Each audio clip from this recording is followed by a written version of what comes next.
Bonjour Franck Bournois. Bonjour Jean-Philippe. Franck Bournois, directeur général de SCP. Vous avez coordonné avec Alain Burlot, édition UMS, l'enseignement de la gestion en France, identité, défis et enjeux, avec les grandes figures du paysage qui ont contribué à cet ouvrage qui nous permet vraiment de faire le point. Et ensemble, on parle défis et enjeux en conclusion de cette série. On va parler pédagogie, recherche et numérique.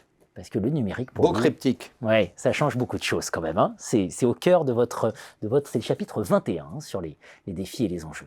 Pour vous, le numérique, c'est l'enjeu majeur. Le numérique, l'un des enjeux majeurs. L'un des enjeux majeurs, parce qu'il va, et on pourrait dire cela dans tout le paysage de l'enseignement de la gestion, il va remettre en cause les fondements même de l'identité du métier d'enseignant-chercheur en gestion. Il remet aussi en cause les systèmes de gestion et de management des enseignants-chercheurs. Je donne un exemple.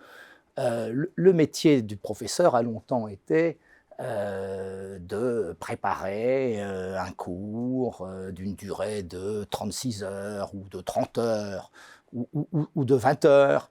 Et le professeur qui fait son travail d'exploration et de préparation des esprits va faire des introductions de son cours en 30-40 minutes. 30-40 minutes, c'est déjà 3 fois, 4 fois la durée d'un module, d'une capsule digitale telle que est prêt à la connaître, à la visionner, le participant de formation continue. Il y a une révolution même du métier. Comment faire passer simplement et avec efficacité notions, recul et conclusion en 10-15 minutes, quand cela équivaut peut-être au tiers ou à la moitié d'une introduction d'un cours classique. Ensuite, les systèmes de management des ressources humaines dans les écoles, dans les universités, dans beaucoup de pays dans le monde, c'est fondé sur le plan de charge, le service, et c'est articulé autour, très souvent, du nombre d'heures de présence en face à face avec la classe. Tout ceci, avec l'avènement du numérique, la préparation, le synchrone, l'asynchrone, le hybride, avoir des élèves dans la classe et en même temps en avoir sur les écrans, les interactions avec les sous-groupes numériques, tout ceci vole en éclats. Et je ne parle même pas des conséquences que tout cela a bien normalement sur les droits d'auteur à l'échelle de la planète, dans des droits nationaux parfois très différents quand les établissements sont multinationaux. Donc je pense qu'on est véritablement à l'aube de quelque chose qui n'est pas effrayant, mais il va falloir enlever les échafaudages du passé. Les échafaudages du passé. Alors, ça pose une grande question, vous venez de la traiter, c'est la transformation de la pédagogie, mais ça pose aussi la question de la recherche. Parce que quand on vous écoute, une des grandes critiques qui est faite aux chercheurs, c'est, en gros, ils sont dans leur tour d'ivoire, ils sont lus par leur petite communauté, et on les évalue par les citations par leur petite communauté.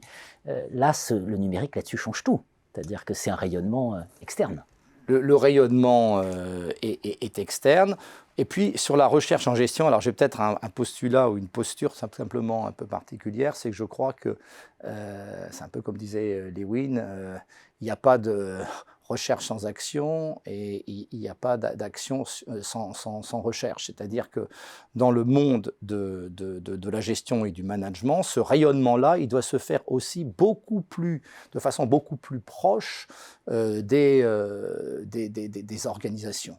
Le numérique, non seulement transforme ce qu'on a dit sur le métier de l'enseignant, mais du point de vue de la recherche, impose à ce que le chercheur soit encore plus en phase avec ce qui se passe dans les organisations. Parce que, alors c'est peut-être un gros mot, mais moi je l'assume et j'en discute d'ailleurs avec nos collègues, je pense que l'on est aussi dans une forme d'obsolescence accrue de la connaissance en gestion.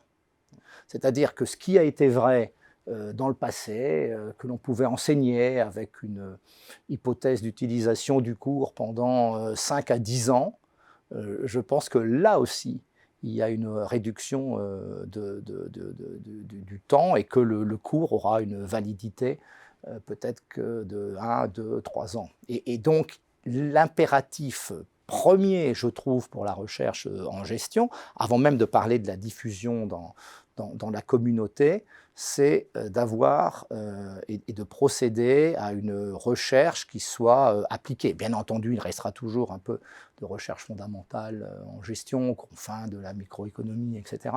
Mais c'est aussi un point qui fait revoir les modèles de management des ressources humaines, en particulier dans les écoles, l'utilisation du sabbatique, à quoi consacre-t-on son temps, comment valide-t-on tous ces projets.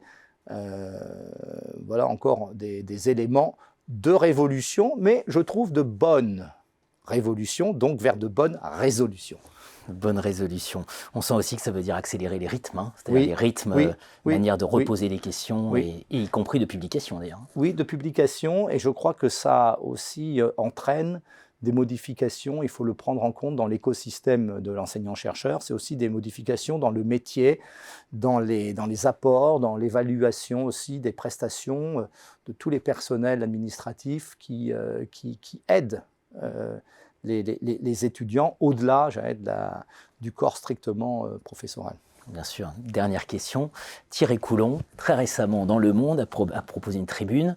Les établissements d'enseignement supérieur doivent être réellement autonomes et responsables. Son diagnostic, c'est un déclassement général, en dépit de tous les efforts faits depuis 15 ans dans le domaine de la recherche. Vous partagez cette idée d'une autonomie accrue. Quand on vous écoute, on se dit il y a de tels enjeux qu'il faut peut-être des moyens quand même un peu mutualisés aussi. Voilà, enfin, ça va être une dialectique compliquée. On a la chance, j'allais dire, en France, je trouve, d'avoir un très bon dispositif, une très belle communauté de management et de gestion. Que ce soit à l'université, que ce soit dans les écoles, et ce ne sont pas toujours des mondes aussi coupés qu'on le croit. Ça, je crois que c'est un point important. On peut mutualiser. Les écoles, par exemple, au sein de la conférence des grandes écoles, ont été organisées en chapitres. Maintenant même, il y a l'élaboration et la vie des écoles au sein de la CDEFM, donc la conférence des écoles françaises de management, où au niveau des directeurs, au niveau des groupes de travail, tous ces sujets sont traités et il y a des formes de mutualisation. Mais le meilleur moteur pour l'autonomie dans ce champ concurrentiel dont on a peut-être déjà parlé largement tout à l'heure, c'est, je crois, la capacité de l'organisation, de l'établissement à s'autopropulser. Et pour s'autopropulser, eh bien, il faut des ressources, il faut se donner les moyens, il faut, j'allais dire, jouer sur la marque de l'établissement et, bien entendu, je crois, il faut aller vers une taille critique qui se déplace vers le haut. Je ne crois pas à la viabilité sur le long terme, sauf éventuellement marché de niche, à des établissements d'enseignement supérieur de la gestion de petite taille. Dès l'instant que l'on arrive à atteindre une taille, je pense que la business school, alors là encore, je pense que la business school, j'allais dire de taille viable sur un long terme dans son écosystème, c'est pour la décennie entre 10 000 et 15 000 étudiants. Que pour la gestion, ce qui correspond, si on regarde le paysage de l'université française parfois, à la taille de petites universités. Mais dès l'instant qu'on entre dans cette configuration, alors il y a les exigences de qualité vers les élèves, cela impose aussi des infrastructures minimales. Il est vrai que dans le monde des écoles, on peut et on doit aller vers encore de la croissance, et c'est à ce prix-là que l'on pourra véritablement exercer et jouir d'une belle autonomie. Évidemment, ça pose des questions financières. Et bien entendu, et qu'il faut savoir adresser.